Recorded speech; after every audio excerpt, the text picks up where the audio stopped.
Hey everybody, and welcome to Don't Copy That Floppy. It's July 22nd, and I'm your host, Lex. You really threw me off there. I know, I was ready right? to say my name. But no, I threw the date in. But this is Dan. I'm Dan. I'm the other host. We are your weekly video game news podcast here on Chipit Radio at chipit.net. You can also find us on all sorts of social media, a whole fist of social media. Such as? What are those big five? Oh, the big five. Facebook, YouTube, Twitter, Steam, Keep going. Do iTunes. it. Yeah. I got them all. Some of them aren't really social media, but we call them that anyway. Because, you know, what are we going to do? What are you going to do about it?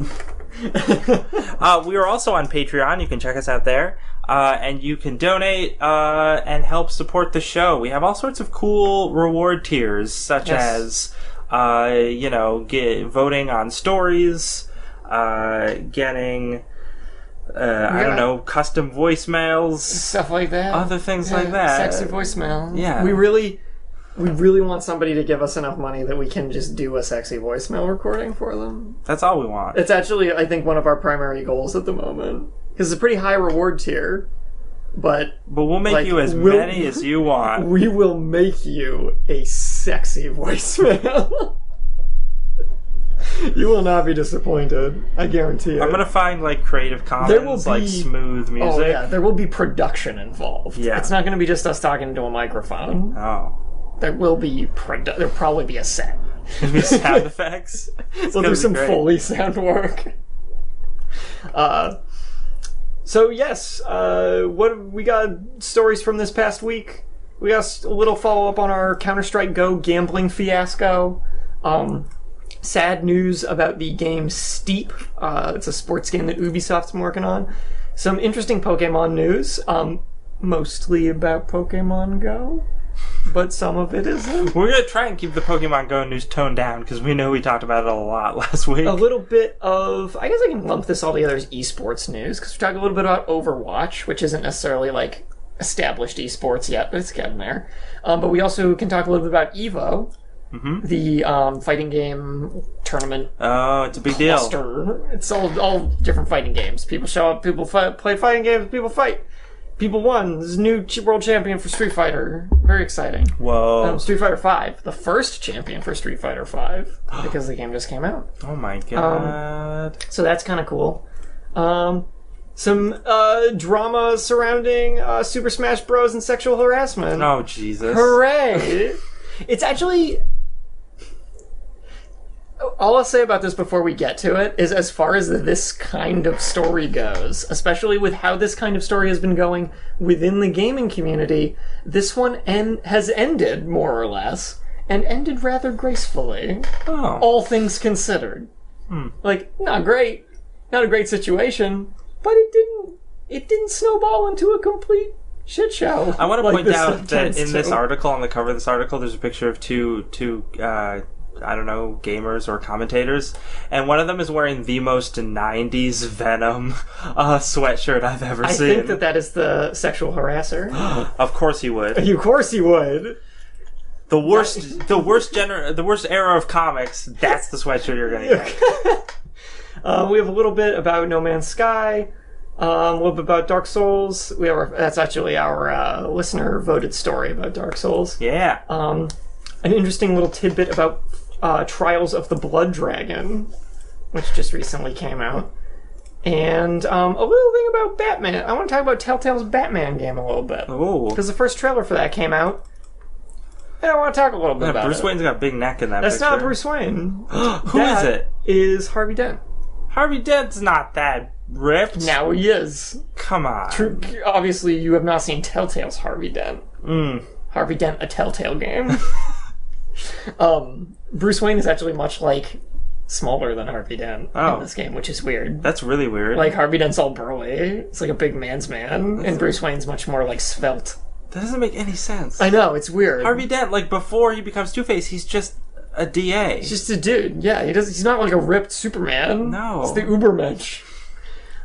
So yeah, let's start. This is a big story, but we probably don't have to cover the entirety of it because we've talked about this issue a lot already. It's kind of a continuation of stuff we were talking about last week. Right.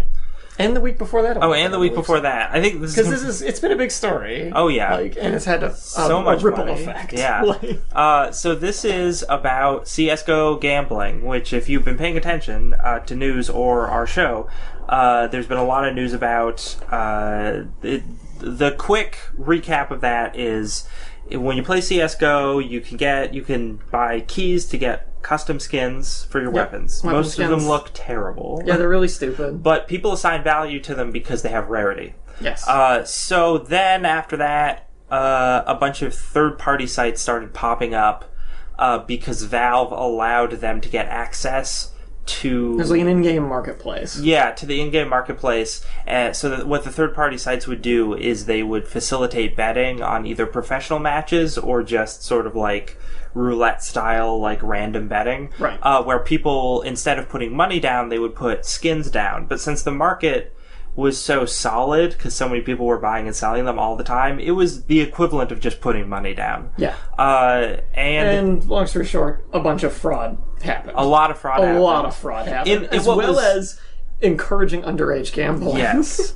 Which is also not okay. So this story that we're covering today, which is probably going to be the last we're going to talk about this until sort of the court proceedings wrap up, and then we'll probably recap. Yeah. But the story we're talking about today is a story from Polygon from July 18th, and it is the true cost of Counter-Strike skin gambling. Specifically, what this story goes into is they interview lawyers and a lot of kids, like 13-year-olds, who were gambling on these sites. Participating in this gambling. Because before, when we were talking about it, it was sort of like theoretical. Like, we assume that 13-year-olds are the primary users of sites like this, but because they're who's playing Counter-Strike. Yeah. But we didn't have hard evidence, and this site is pretty much Polygon's effort to be like, no, really, here's some hard evidence. That was actually happening. Yeah, we did all these interviews. So they have all these kids they interviewed. There's a lot of really great quotes, and it's just, like, super sad. Like, there's a lot of stories of kids that would, they're 12 or 13, and they would, like, borrow their grandparents' credit card and then rack up, like, $4,000 of debt. These quotes are ridiculous. They sound like people at, like, AA or, like, some kind of drug... I mean, I guess gambling addiction's a very real thing. But they sound like people going to these sorts of things, and these are, like, kids. Like Peter from South Carolina. Every now and then, I'd buy some cases and open them with friends. Then I started betting skins on professional games. Friends convinced me to start gambling on websites that were more like slot machines. Like, this sounds like a kid being like, then my friends got me some meth. And they said, hey man, let's do this. Like... Adam, from Maryland, who was a student, lost $2,100 on a single bet. He says he won't gamble again. Good for him. Yeah. Don't start. Once you start, you just want to do more and more and more. Thank you, Adam from Maryland. That's absolutely 100% true. It's like a Dare commercial. Don't gamble. I mean, we could bring a whole big thing into this about, like, then maybe gambling's not that smart an idea in general. Yeah. But, like, when you're hearing this from, like, kids who have gotten into this kind of, like, it's gambling with a lot of money. There's a lot of value being trading hands here. And we have kids who are coming into that and realizing, like, oh man, this isn't so great. Maybe we shouldn't do this. Maybe I shouldn't do this. Maybe there's some adults who should think about that too. There was one family, I know Tino is the guy, and I'm trying to remember, like, where he's from. From California. Yeah. He was the one who, he estimated that he made $4,000 over the last few years doing this gambling. So, like, he was making some money. Yeah, he got pretty good. A little while later, I got hooked on roulette sites. There's a rush when you go all in and win big. Then you lose $50, and you feel like you need to throw down $100 in order to recuperate these losses. Again, sounds like an addict. Yep. But his thing is that his 13-year-old nephew saw him doing that and was like, oh, I want to do that too. And then he lost thousands and thousands of dollars. Yeah. And the family actually sent him to a rehab center. He had to send away to a rehab center, and I'm like, whoa. This is what you did, Trevor T. Martin. and Tom Syndicate Castle. Is it Castle or Cassell? I don't care. It's sucks. probably pronounced asshole. Dang! The snap. C Oh, is man. silent, and some of the other letters sound different. Asshole. Just gotta slur it a little bit. Yeah. But So yeah, basically all this stuff happened. People were rigging their websites and Yeah, lying they're- about having stake in the websites. they're like And now it's coming out that, like, just how much money, like, kids lost on this stuff. So not only were they manipulating the numbers and screwing people over, they were screwing over children. yeah. Who probably shouldn't have even been gambling in the first place. Well, they definitely shouldn't have been did. because that's illegal. Yeah. But But, like- because it's not, because the government didn't view it as gambling technically, because it's They- really skin trading. It's a gray area. It's yeah, a weird gray area. but- So the court results of this will be pretty interesting to see. I Yeah, think. so we know that T. Martin and Syndicate, Tom Asshole, as we call him,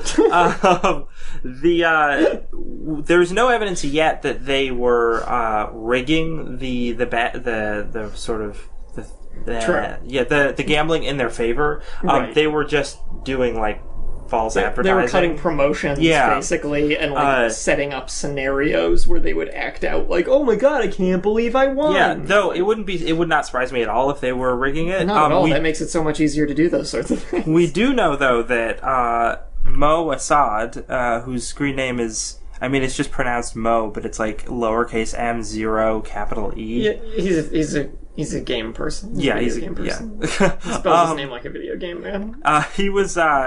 It was proven that he was given sort of the dice rolls for the gambling site in advance, so he was definitely rigging stuff. On that good old site CS:GO Diamonds. Diamonds. Oh my god, it's so bad. It's so stupid. This is like the stupidest story. But now we have Valve has finally stepped in. Yes. And I don't think they've done anything specific yet. They have sent out cease and desist letters Yeah. to all of these third-party sites, and many of those sites have shut down in response to that, which is good. But where will they go from here? Yeah, it doesn't. It's still like kind of a weak sauce answer because That it seems doesn't. like it's just the immediate, like, oh, well, we'll send out CNDs. Yeah, But then what? yeah, because the whole reason why this is a problem is because you created an environment in which this could happen, Right. and you haven't really dismantled that environment. No. So it's more like they are treating, with the cease and desists, they're like treating the symptom and not the cause. That's a good way of putting it. So I don't really know, like, I hope that they do more in the future. I mean, as another aside, as we said before, but it's worth restating, $7 billion a year from these third-party sites. That's how much money was getting exchanged. That's no small pocket change. Dude, I saw T. Martin's That's house. like, he lived in a nice house. And his car, his like Ferrari See that that in he that had. video, like, Yeah. Oh yeah, that didn't come from nowhere. Nope.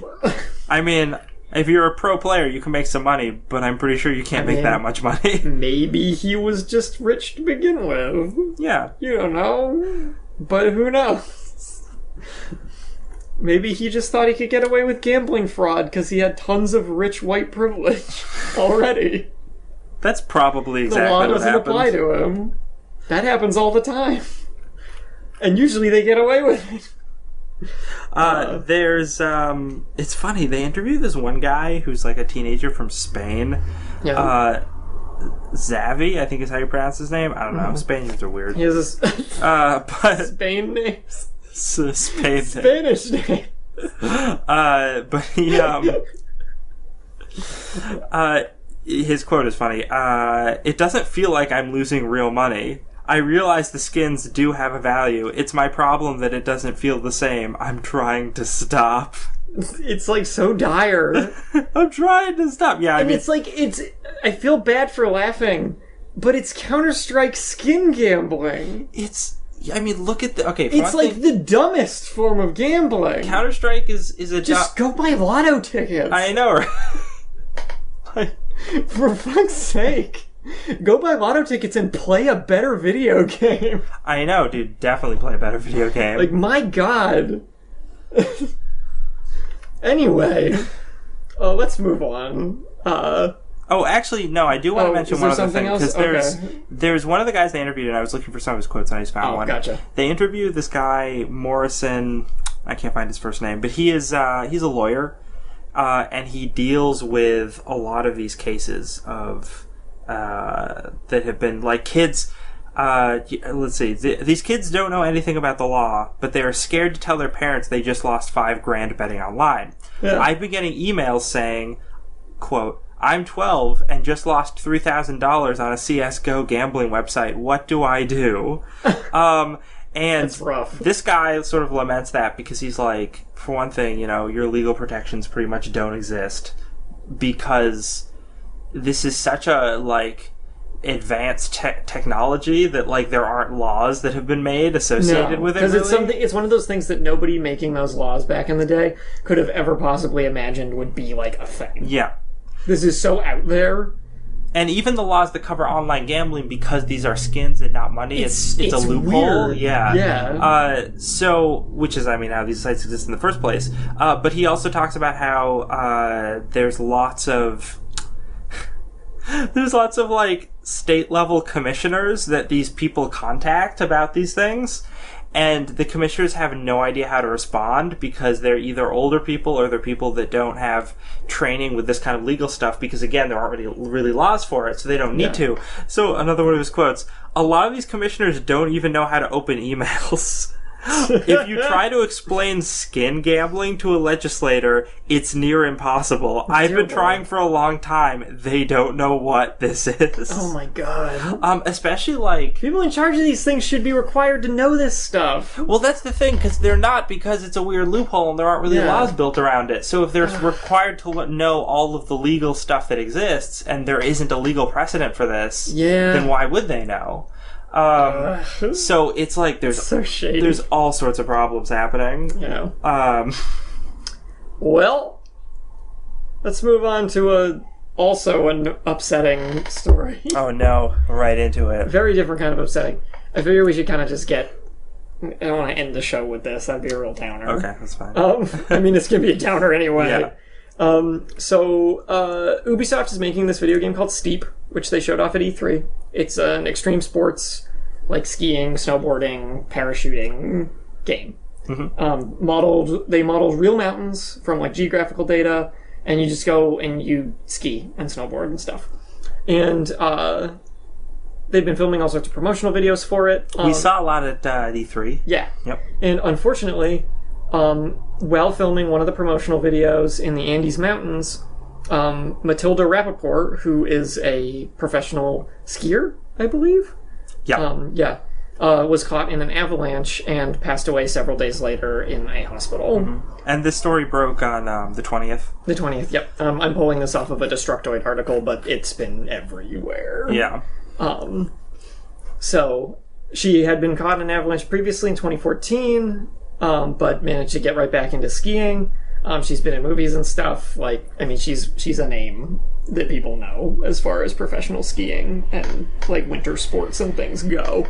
So this is a real bummer. It's crazy that it was doing a promotional video, right? Yep. Because you'd think, she's a pro skier, so she's definitely done this a lot. The Andes Mountains are pretty, nasty. I believe it. They're really pointy. I guess I would have expected, or I assume that most people would expect that, the promotional video is not where the hardcore dangerous stuff is happening. That's when you're actually competing. Yeah, it makes you wonder where what the context of the filming of this video was. Yeah, where were they doing it? And how, because it was promotional for a video game, did they not take all of the sort of precautions to that check to see could an avalanche happen? Yeah, that a professional competition would have taken. Yeah. And I'm certainly not accusing Ubisoft of any kind of mismanagement of that, but it's just sort of speculation. Yeah. But. And with any of these things, this could have just been an honest to goodness accident. Just a freak accident. There's no way to know if anything else could have been done. It just sucks. And it's an unfortunate event to happen just in the context of I'm wondering if they're going to do anything in the game to like memorialize her or anything, or if they're just going to Because kind the game of hasn't be like, come out yet, right? No. Yeah. So I don't mean, think so. The game will probably be, I assume, in memory of her, in the same way that like movies are. It puts Ubisoft in a precarious situation because now they kind of have to handle this from a PR perspective of like, now what do we do? Yeah. Because it's not a pleasant thing to have happen in any circumstance. But that's about all there is to the story. I mean, yeah, it's just really sad. It's just a real bummer. That's that.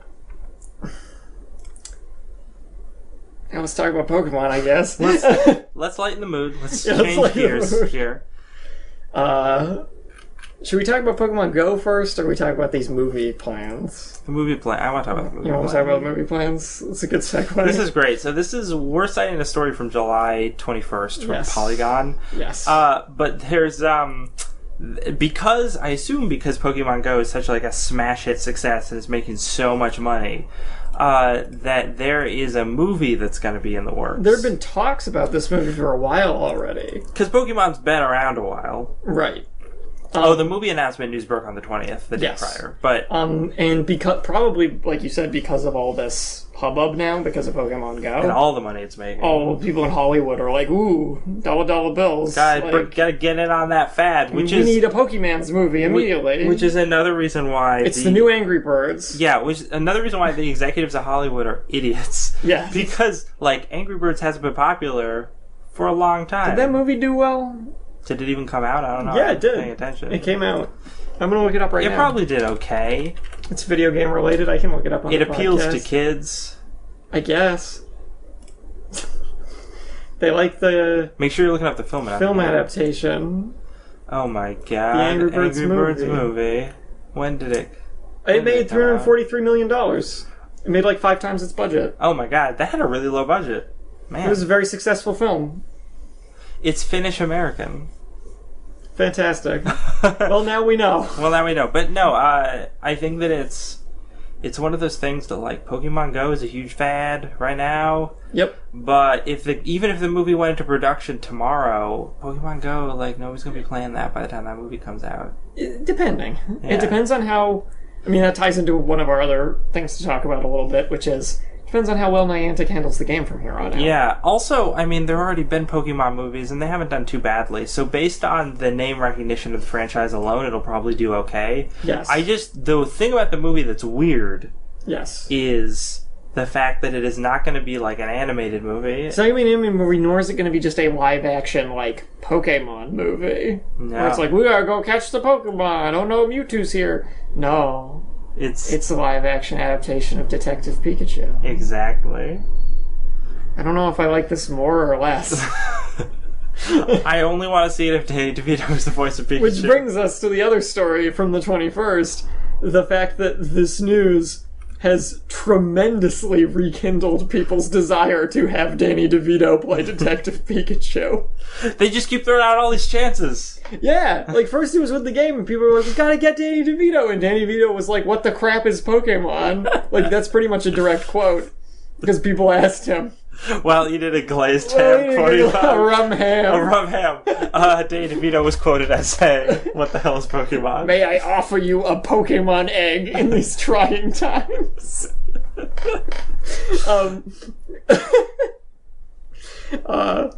So yeah, but now that this movie is a thing and people are like, a movie? Danny DeVito's in movies. Now's our chance. I mean, these days he's mostly in television, but yeah, sure. If even that. I mean, he doesn't do a whole lot. He's getting old. He doesn't have to. He just chill out. Yeah, he can just hang out. Yeah. He's in, like, Always Sunny in Philadelphia, and that's about it. Yeah. But details are being kept under wraps. Legendary told Variety magazine. The film is being fast-tracked to ensure production can begin in 2017. Dude, does Legendary hold the rights to like all the video game movies? Because they did. this They just point? did Warcraft. Yeah, they probably do. They're a big deal. Man, They're a pretty big deal. make a lot of money. So the fans really want DeVito, like, to be in this movie, like, really bad. Like, a bunch of people are like, this movie will be a flop unless Danny DeVito voices Pikachu. If Danny DeVito voices Pikachu, I will walk into the ocean knowing everything was right in the world and my time to end was there.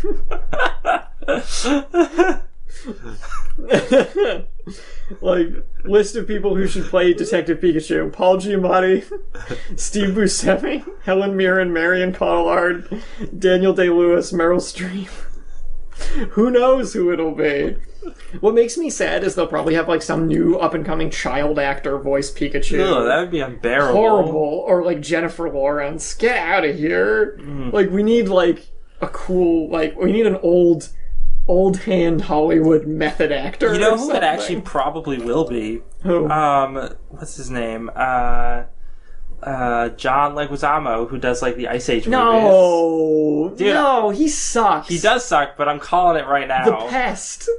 That movie is so shitty. I'm calling it right now. He's gonna be. He's definitely gonna be in consideration.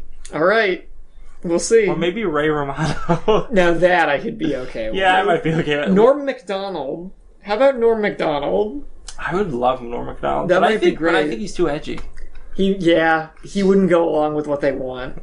He'd keep ad-libbing stuff, and they'd be like, Norm, stop. And he'd be like, no, I'm Norm Macdonald. Who's the guy who plays the brother on Everybody Loves Raymond? Oh, what's his name? Because that guy would also be great. Pikachu. Yeah, what the hell is his name? I can't remember. I heard someone say it, like, just the other day, too. But yeah, I mean, DeVito would be freaking fantastic. It's so sad that it won't happen. I don't even know what the plot of this game is. So I don't know what the hell the plot of the movie's gonna be. Do you think this movie will succeed? Just, like, gut feeling based off of this right now, do you think this movie will succeed? I mean, yeah, because Angry Birds did. Mm-hmm. So I assume they will try and make it in sort of the same formula, kids. And then it will do well. Yeah. Because, I mean, Pokemon has significantly more name recognition than Angry Birds does. That's true. So, his name is Brad Garrett. Brad Garrett! Damn it. I knew it was a B. It was B something. So, I mean, time will tell. I guess we'll see what happens with the Pokemon movie. Detective Pikachu movie. I can think of so many people from Everyone Loves Raymond who would be great as Detective Pikachu. Is Rutger Hauer still alive? Yeah. Get Rutger Hauer in there. Because, like, Peter Boyle is not still alive, right? No. But he would also have been great. He passed away. Or maybe Doris Roberts, the grandmother in Everybody Loves Raymond. She would also be great. Cloris Leachman. Get her in there. Yeah. Betty White. Oh my god, Betty White. She's a treasure. So good. I mean, yeah, you could cast all sorts of people in that role. Get, like, freaking... what's his name? Gandalf? No, Gandalf. Yeah, Gandalf. Magneto. Yeah, Magneto. I can't believe I can't remember. Ian McKellen. Patrick Stewart's best friend. Patrick Stewart's best friend, Ian McKellen, yeah. But not Patrick Stewart. Or just Patrick Stewart. I don't know. I don't want to see Patrick Stewart as Detective Pikachu. He brings too much of gravitas to the role. That dude plays a bang-up Macbeth. But, like, yeah, Pikachu might be pushing it for him. He would probably do that, too. I bet Patrick Stewart would be like, yeah, why not? If he was approached earnestly with them, like, Patrick, we really want you to do this, I'm sure he would. That guy seems like Patrick Stewart does not strike me as the type of actor who takes himself terribly seriously, given a lot of voice acting roles he's done, where he's just a complete weirdo or, like, goofy character. Yeah, and like, now he has no problem with that kind of stuff. And now he's, like, in comedy stuff. Yeah, like, all the time. And he still does, like, serious roles as well. But, yeah. Like, he has no problem, switching over into, like, a goofier role, which is admirable, I think. So Pokemon Go. Pokemon Go's been out for a while. Somebody already caught them all. Oh, really? They didn't really catch them all, but they caught them all. What? What? I don't understand. They caught 142 Pokemon, because the others are seemingly still absent from the game. Because nobody can figure it out. This is, he completed the North American Pokedex, so it's 142 Pokemon. He caught 4,269 Pokemon, hatched 303 eggs, and walked 153 kilometers over the course of his 2-week journey. Oh, wow. His final catch was Ammonite, which he then evolved into Amistar. He is in New York City. He's level 31. Took him more than 50 hours a week. Oh no, he worked 50 hours a week amidst all the Pokemon catching. Wow. This guy's a dynamo. I mean, being in New York helps, though. So he's missing Farfetch'd, Kangaskhan, Mr. Mime, Ditto, Articuno, Zapdos, Moltres, Mewtwo, and Mew. The latter 6 are all the rarest Pokemon in the game, quote-unquote, with no record of them naturally occurring anywhere in the world. They're probably going to be for events. Those other 3, Farfetch'd, Kangaskhan, and Mr. Mime, people think are region-specific. Because Kangaskhan is potentially only in oceanic territories, like Australia. Oh. And Farfetch'd is only in Asia. And Mr. Mime is common in Western Europe. Of course he is. Of course he is. But he's not been seen in North America. I gotta say, this news kind of bums me out. Because the fact that I was, just in Japan and didn't have Pokemon Go to catch a Farfetch'd, my God, really pisses me off. It really burns my biscuit. It burns my biscuit. And the fact that I'll probably never go to Australia. I may end up in Western Europe someday, but it's kind of a bummer. For all you Americans out there, he walked 95 miles. Yeah. That's how many miles those kilometers are. Wacky tacky queen feet he walked. That's what I call kilometers. Wacky tacky queen feet. Yeah. Even though they use them everywhere in the world besides the United States, and not just in the UK. I read some sort of funny article that was the title, I didn't read the article, but I saw the title of an article. I didn't need to read it. The title was pretty self-explanatory, but it was just like, Pokemon Go is forcing Americans to learn the metric system. I've been trying to learn the metric system for a few years. Not earnestly, really, but just anytime it comes up, I'm like, okay, I have figured out. I want to use the metric system if I can. And I'm starting to get it. Just by casually trying to. Because I feel like it's a good thing to know. Well, it's just tens, right? Yeah, it's easy. Just tens. It's actually really easy. Oh. We're just so used to, in the United States, using all of our stupid-ass measurements that we can't figure it out. And nothing in the United States is, sold in metric. Yeah. Which is the other problem. You get, a gallon of milk, and that's, 1.823 metric milks. Metric milks. Whatever you want to call them. But you know what I mean? Yeah. So it's hard to, learn with the food and drink we have around here, because it's all in ounces and other stupid crap. Yeah. So dumb. Ugh. It's a terrible world we live in. Yeah. Remember, 16 ounces of liquid doesn't make a pound of liquid. That would be stupid. Yeah. So fascinating. I find that very interesting that there's these region-specific ones. That is interesting. So what's the region-specific one for North America? Are we not special enough? I feel like we're not special enough. It's probably something crappy like Jinx. There was a Jinx nearby me the other night, but I didn't want to go looking for it. I chose not to look for it. Yeah, I don't need that in my Pokedex. I hatched one out of a 10k egg. Oh. What a treasure. I like how I got, the first egg I hatched it and it was just a Rattata. That's really upsetting. And I'm like, this is a waste. Why did I walk anywhere for this? This is the worst egg possible. And then I immediately gave him to Willow to be ground up into candy. I want to talk about this little story that's actually from a week ago, so when we did our last show on July 15th from Polygon. There's video of New York City and Central Park where there was a stampede of Pokemon Go players across roads. People were getting out of their cars just everywhere to catch a Vaporeon. And I saw this article, and Lex, you'll know why when I say this. I saw this article and I said, that's stupid. Who cares? It's just a Vaporeon. Other players listening to this may say, what do you mean it's just a Vaporeon? It's super rare and hard to get. Well, me and Lex live in a pretty little spot in New England, that is lousy with EVs. Hashtag blessed. Hashtag blessed. We have EVs are like Raditas around here. They're everywhere. They are. They're all over the place. It's like...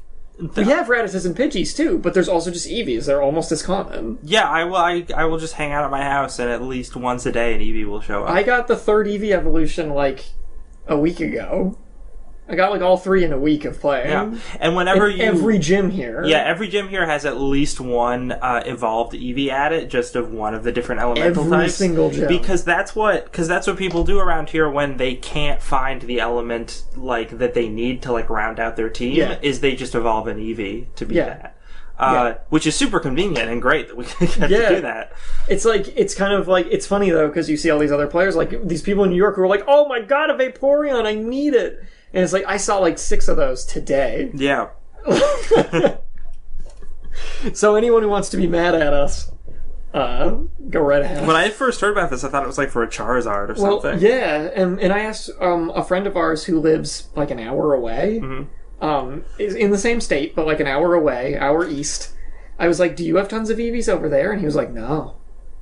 We don't have like any. So we seem to be in this bizarre little EV pocket. It's really weird. It's great. I mean, yeah. EVs are adorable. It's pretty cool. Like, it's especially funny because Eevee only takes 25 candies to evolve. Yeah, it's not hard to evolve at all. I feel like it's supposed to be, though, because he's supposed to be rare. Yeah. But for us, it's like, oh my god, this is so convenient. It's so convenient. Because I just got a Nidoqueen, and that was a freaking slog. Cost so many female Nidorans. Like, damn. And then I got a Nidoqueen that's weaker than my Flareon. I was like, what was it all for? What was it all for? And then I have this little article from Destructoid from yesterday, the 21st, that's basically, it's not really much of an article, but it's an interesting thing to bring up. And that's that this article posits that Niantic is handling Pokemon Go poorly in spite of its success. The game is a phenomenon. Even people who can't name any Pokemon outside Pikachu are playing it. Everyone's walking around their offices, trying to catch, like, weird brown fox over the corner of the building. Like, people are doing weird stuff. Everyone's going out and interacting with strangers. It's a big success in that sense. But the game itself is still kind of a mess. It's been a mess since launch. Even 2 weeks later, the situation's pretty bad. Servers are spotty at best. The game is buggy as hell. It freezes all the time. Gym fights and catching Pokemon. And Niantic isn't explaining any of this. Nor have they released any sort of patch. Nor have they released any sort of specific patch notes for something they're working on. And I think that that's a valid critique of them right now. Yeah. Because they're making money hand over fist off this game right now. So there's not really any excuse for them to not be fixing it faster. I was a little weirded out by that too, because I got the game a few days after launch. Yeah. And I expected to have to already download like 2 or 3 patches by now. No, there hasn't been. There was a patch on iOS, which still hasn't come out on Android, I don't believe, that allegedly was supposed to fix some of the problems, but has actually made them worse. Oh, lovely. Yeah, it was the 1.0 release patch. And apparently it just kind of didn't fix or made a few glitches worse. Great. So, are we looking at a company that perhaps is a little in over its head with the success of this title? I think that's probably exactly what we're looking at. We knew Niantic does not have a gigantic staff. Yeah. And they made Ingress, which was very successful. Yeah. But not this successful. Nearly this successful. And I would argue not as successful as any kind of AAA title. No. And we know how much staff those games take. So I assumed that because they have partnered with Nintendo, Nintendo's like, oh, here, we'll bolster you for, because it's a freaking Pokemon. Yeah, for the success that will probably come from this. But maybe they didn't. They must have underestimated it. And I can't imagine how they did that. Because, like, look at what they made. And there was so much hype around this game. Yeah. The hype was real. Yeah. So it's kind of shocking to think that they possibly underestimated how successful this would be and how much support they would need to be giving it. It's also the thing that, like, these companies are now making so much money off of this game. Yeah. Just hire some more people.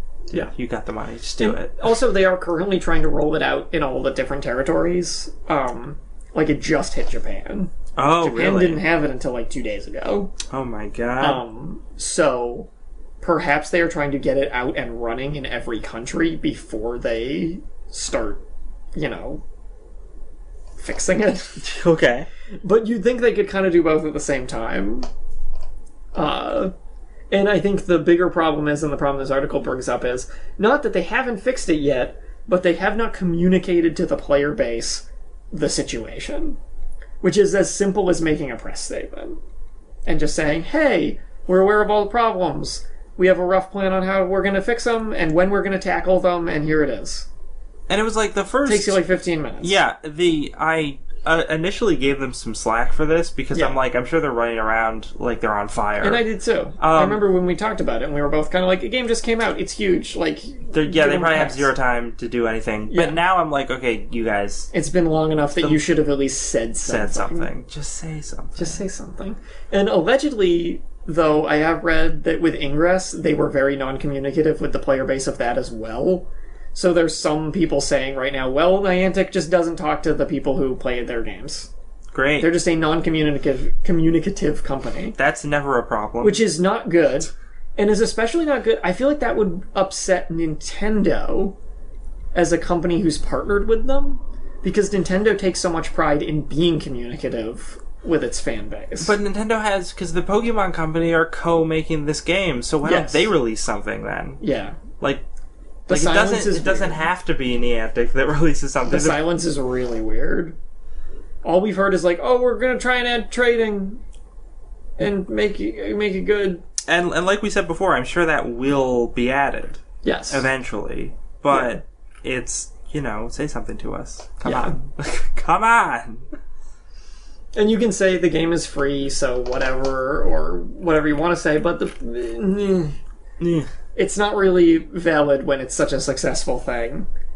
There's very little excuse for not, maintaining your thing. And the other thing is, if they don't maintain it, and we don't hear something soon, there are going to be people who stop playing this because it's glitchy. Oh, They're totally. going to lose people if they don't fix the game, because people are going to be like, I'm sick of dealing with these glitches, and I feel like I've gotten what I need to get out of this. And it's just not worth it while it's still glitchy. Yeah. So they're going to be losing, and I feel like soon. I think the fall-off's going to start pretty soon, because people are already getting kind of sick of dealing with some of the game's issues. I know I haven't been playing it as much, but that's partly just because I haven't had time. Yeah. But even then, it's kind of like, I'm hitting that point where I'm kind of like, I could just go catch some more Weedles, I guess. But yeah, I'm at the point where I just need Stardust if I'm gonna me too. do anything. And it's actually rather hard to get. Well, because you only get 100 when you're catching a Pokemon, You unless get a lot you're for catching hatching a new. eggs. Oh, really? Yeah, but for hatching eggs, you gotta run around. Yeah. Gotta exercise. Okay. Ugh. Ugh. Or drive around like an old person. Ooh, yes. 15 miles per hour. Because once you get your Pokemon to a certain level, it's just like, to level them up, you need just a bucket of dust. Need that dust. So we have another little story about some Pokemon Go players that have been selling their accounts in the game for upwards of $100, which Niantic did comment on and said, hey, stop doing that. Oh, yeah, Niantic, now you say something. Now they say something. So this is a story from July 18th. Basically, people who purchased these accounts have cited... So people were selling them 2 weeks after the game release. Marketplaces like eBay and Craigslist, as well as social sites like Facebook, are flooded with players offering to sell their accounts featuring rare and high-level Pokemon for more than $100. So one thing this indicates to me is that there are people who either they like the game so much that they don't mind starting over again and just recatching more Pokemon and everything, or they have already kind of been like, meh, I don't really want to play anymore. No, I don't think it's either of those things. You don't think it's either of those things? I think it's that these people recognize that this is a huge fad and that there is totally a market for this, and it is a really easy way to make money.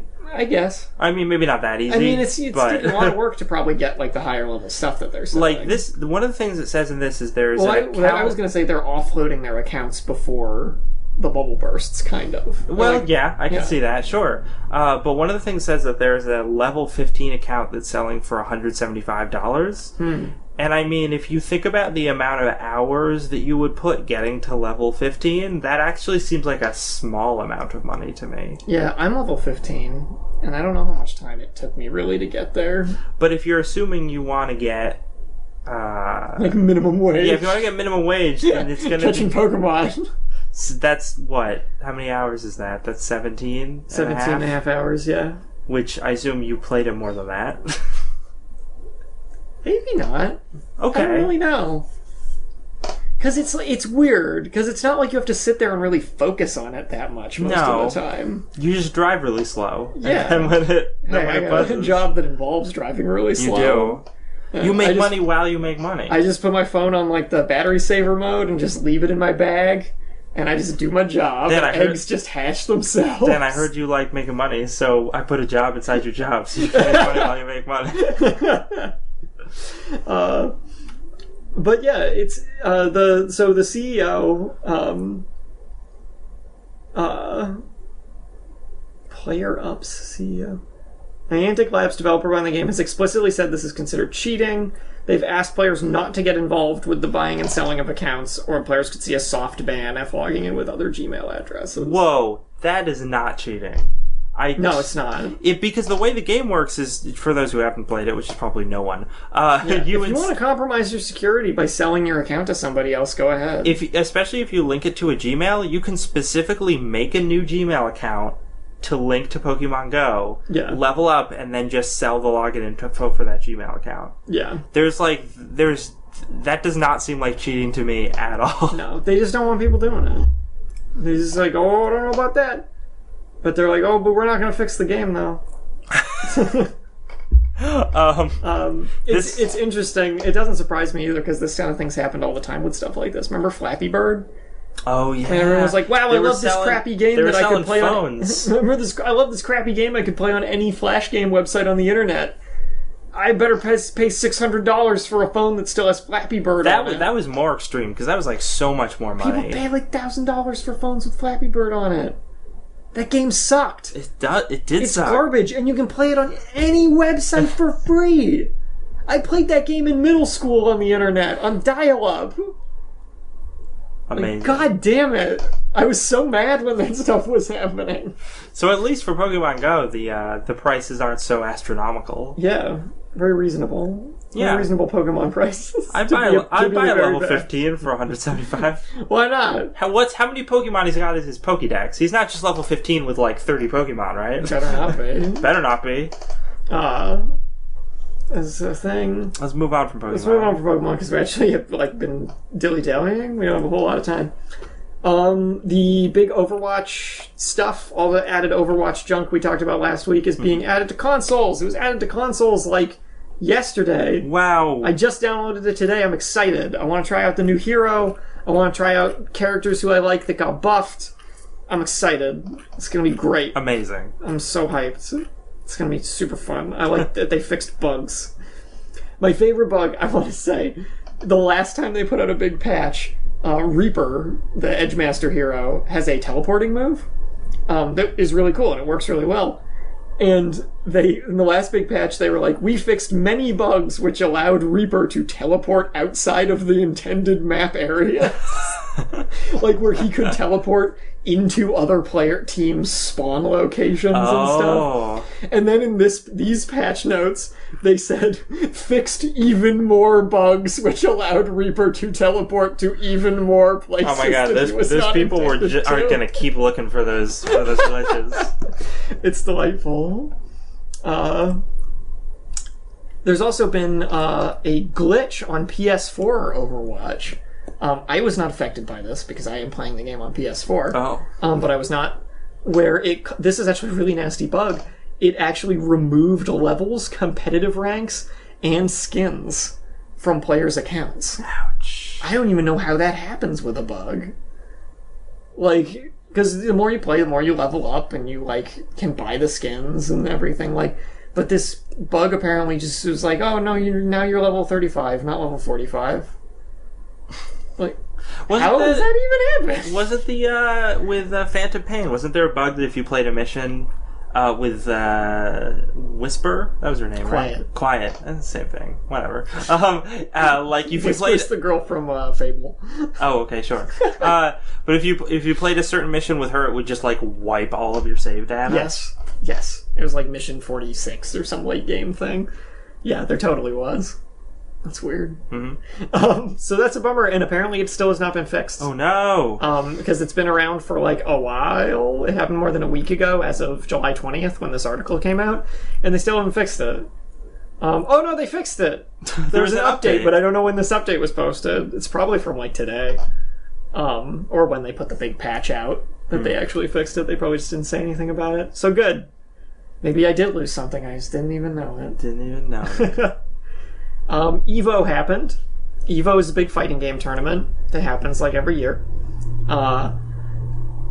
This is Korean player Infiltration is EVO's first Street Fighter V champion. He played as Nash and Thong in Street Fighter V and emerged victorious in the grand finals, besting Japanese player Fudo's Armika. There was from July 18th. Yeah. There was a really interesting story I remember reading in relation to this. That this got broadcast on ESPN? Yes, it did. ESPN 2. Yeah, which I think was the first time. It's the other thing I want to talk about in this article. Actually. Oh, okay. Yeah. There was something. Well, something related to that is apparently I can't remember the character's name, but the girl sumo wrestler character. She had to use. They were not allowed to play her with her basic outfit. Oh, Armika. Yeah. Yeah, because she got too much booty. Yeah, because it was too revealing for television, so she had to wear a variant. Hysterical. Yeah, That's ESPN great. were the ones who were like, you can't play it with that That's outfit. really funny. Yeah. Because it has the hearts on the boobs and the butt showing. Yep. Wow. Good for you, Armika. And there's like a little thing in the story about Mr. Long Island Joe, who is a guy who tied for 5th in Street Fighter V, but he won the hearts and minds of the audience with his performance as the sole American player in the top 8. Oh. Because ESPN only broadcasted the top 8 Man. of the tournament. So good for him. Everyone's like, we love you, Long Island Joe, even though you lost. Fans chanting, Daddy Joe. Because his dad was there. Oh, that's They were both nice. Then they were both interviewed on ESPN. That's pretty cool. Americans gotta have some representation. But this is great because this is just more of esports actually getting broadcast. Yeah. And this is cool too because it's different from like StarCraft and League of Legends and Dota and that stuff. This is just fighting games. And I think they only broadcast Street Fighter. I don't believe they broadcast any of the other games being played at the tournament. Because EVO will have like 8 games that all have separate tournament brackets and everything. But speaking of fighting games, you know what goes great with Super Smash Brothers? Sexual harassment allegations. See, I was gonna say bagel bites. Pizza roll.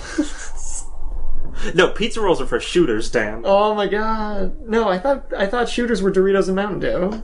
Oh, that actually, yeah, you're right. Pizza roll's gonna move over. If the Dorito Pope taught me anything. Yeah.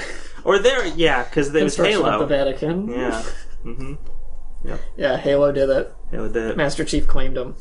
So, basically, this is an article from July 18th on Polygon.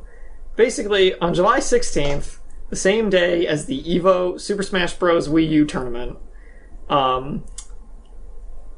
Victoria Perez, a Super Smash Bros. Competitor and streamer, said that this dude named Christian Medina molested her in her hotel room because apparently she and her boyfriend brought him back to their hotel room because he was super drunk. Okay. And they didn't want him wandering around. Just trying to be nice. Yeah, just trying to be nice. And then in the middle of the night, she woke up and he was like groping her. Oh, great. And he was still super drunk and he was just going for it. And she was like, no. And she contacted the authorities and a bunch of stuff happened.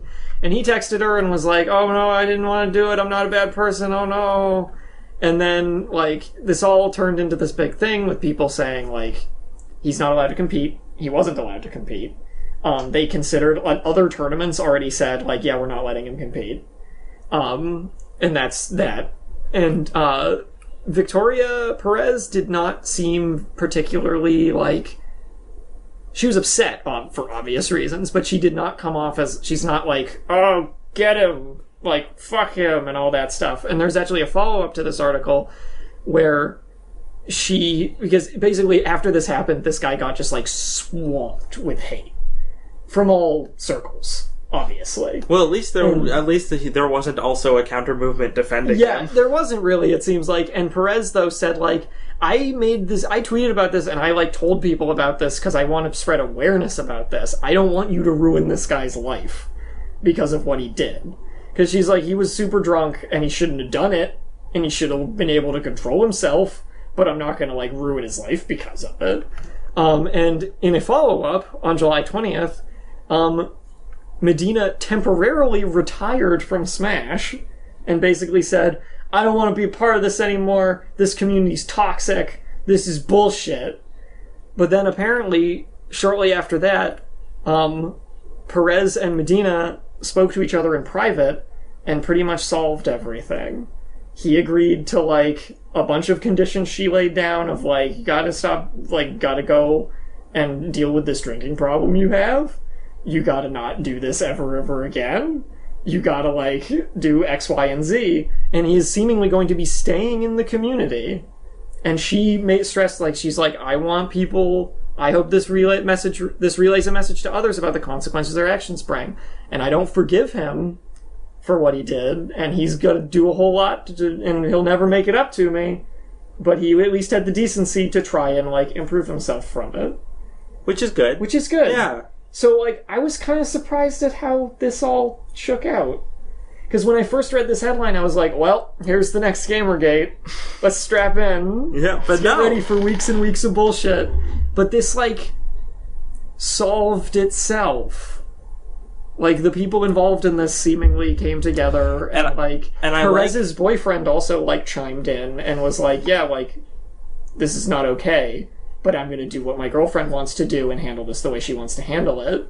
And that's that. And I like how it seems like the way the situation solved itself is the only thing that was bad. Well, the initial assault was bad. The assault was bad. But in the wake of the assault, the only thing that went wrong was everything associated with the internet. Yes. Because these people, like... were clearly had their heads on straight enough and then when to discuss this like human beings. When they talked to each other as adults afterward, they were able to straighten it out. Yeah. And it's still a gross, not pleasant situation, obviously. But... and I'm not saying that she shouldn't have shared the information. No. I'm just saying that people on the internet are horrible. Yeah, and take it totally in the wrong direction. And are only counterproductive. Yeah. This is a great lesson on that. That, like, this internet bandwagoning of, like, hating stuff is typically not very helpful. No, it's just, it didn't help the situation because in this case, all. The victim who was trying to fix the situation and get everything, like, sorted out was like, no, don't do that. Yeah. Like, stop. You are actively hindering what I am trying to do here. But it seems like it all came together. Now, were there any, like, formal charges filed against him? Because you said she contacted the authorities. It's unclear, and I think that they may have been dropped in light of their, like, agreement? Their personal agreement in all of this. Because basically, Perez said, we wanted to be civil, it was difficult to talk, at least for me, but I don't condone the behavior of others going after his family, and we wanted to make sure they left him and I alone. I do not forgive him, and we are not best friends. As part of their agreement, Medina will attempt therapy for what he called his alcohol problem. He will also accept his ban informally levied by the Global Smash 4 leadership group, barring him from international tournaments until July 2017. So it's basically like, you are not allowed to compete or attend these events for, like, a year. Yeah. And you need to deal with your drinking shit. Yeah, that sounds like an entirely just and reasonable punishment. Yeah, and if Victoria Perez is okay with that too, then that's totally fine. Yeah. And that's all that needs to be done. And you go. This did work out really well. That's why I wanted to talk about this, because I read this story and I was like, wait a minute, that's how this ended? It's done? No. What? That's not possible. Not possible.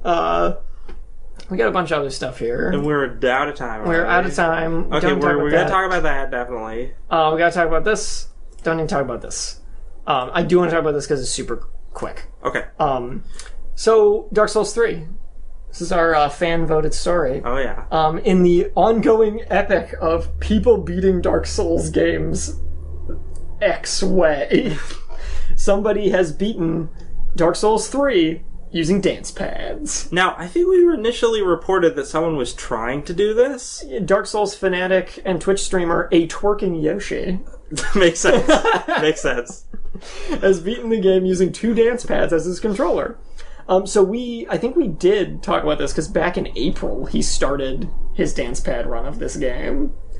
After 44 hours of game time and 364 deaths, he defeated the final boss, Soul of Cinder, on his 3rd try. On his 3rd try? His 3rd try on the final boss. That final boss is pretty tough, too. Wow. I had a tough time on that guy with regular controller. He must have had some moves. He does not. If you watch the video, it's mostly just him strafing around the boss by just standing on one part of the gamepad and just like, and waiting for an opportunity to hit another thing really fast. And he's in a small little room, so he's holding himself up with his arms to like balance himself. Okay. Which is really smart, actually. Yeah. It's interesting to watch how he does it, but it's not particularly exciting to watch him do it. Okay. I will say. But hey, good on him. This is apparently the 10th game he's completed using this method, with previous runs including Super Mario 64, Kingdom Hearts 2, and Street Fighter 2 Turbo. Oh, nice. Street Fighter 2. I like this guy. He seems interesting. A Twerking Yoshi. A Twerking Yoshi. Yeah, good for him.